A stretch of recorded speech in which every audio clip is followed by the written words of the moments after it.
अभी कुछ दिन पहले यूएस और प्रेसिडेंट डोनाल्ड ट्रम्प ने इंडिया पे ना तरह तरह के सैंक्शंस लगाए, बहुत सारे टैरिफ लगाए।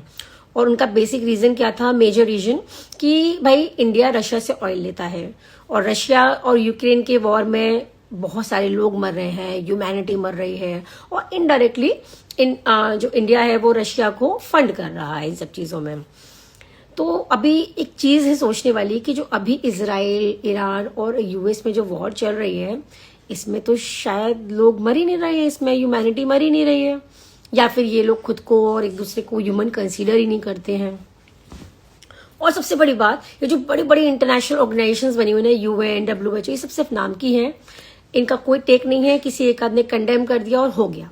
इनका कोई एक्शन ले भी कैसे भाई, जहां से ये रेगुलेट होती है वही इन्वॉल्व है, तो एक्शन ले किसके अगेंस्ट? यूएस इसको रेगुलेट करता है बेसिकली, तो यूएस के अगेंस्ट कैसे एक्शन लेंगी?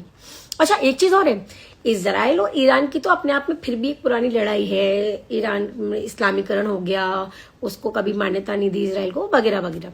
लेकिन ईरान और यूएस का बेसिकली अगर आप देखोगे तो इतना वॉर होने का मेजर कोई भी दुश्मनी नहीं है इनकी। पुरानी छोटी मोटे इश्यूज हैं, लेकिन इतनी मेजर नहीं है कि वॉर्स हो उसमें। यूएस ना बेसिकली इजराइल को मोहरा बना के यूज कर रहा है। उनके जो इमोशनल मतलब इश्यूज हैं उनको टारगेट कर रहा है, पता है किसके लिए? ऑयल रिजर्व के लिए।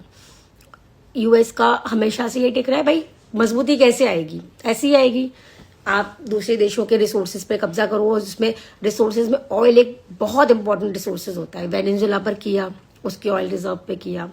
और ईरान में पता है वो मतलब हिट कर रहा है टारगेट्स को, बट ऑयल को बचाकर कर रहा है। भाई सीधी सी बात है, ऑयल अपने आप में एक बहुत इंपॉर्टेंट टूल होता है इकोनॉमी में। ऑयल ना सिर्फ कच्चा तेल मतलब एक चीज के लिए नहीं होता है, एलपीजी से लेकर डीजल, पेट्रोल, सब कुछ वहीं से निकलता है। तो ये one of the important tool है किसी भी देश की इकोनॉमी को आगे ग्रो करने के लिए। तो जब भी इंटरनेशनल लेवल पे वॉर दिखेगी ना, और अगर उसमें यूएस इन्वॉल्व है, तो आप समझ जाना ये सारा खेल ऑयल का है। इनकी कोई पर्सनल, कोई आप ये कह लो आइडियोलॉजिकल इनकी लड़ाइयां नहीं है, किसी से कोई आइडियोलॉजी नहीं है इनकी। इनका सारा मैटर है भाई पावर का, कि कब्जा करो रिसोर्सेज पर और पावरफुल बने रहो आप वर्ल्ड लेवल पर। और मुझे लगता है यहाँ पर इंडिया को क्लियरली, ठीक है इजराइल आपका दोस्त है, पर फिर भी आपको ईरान का साथ देना चाहिए, क्योंकि इस तरह तो यूएस सबको डोमिनेट करके रखेगा और अननेसेसरी डोमिनेट करके रखेगा। This is something very wrong from the US.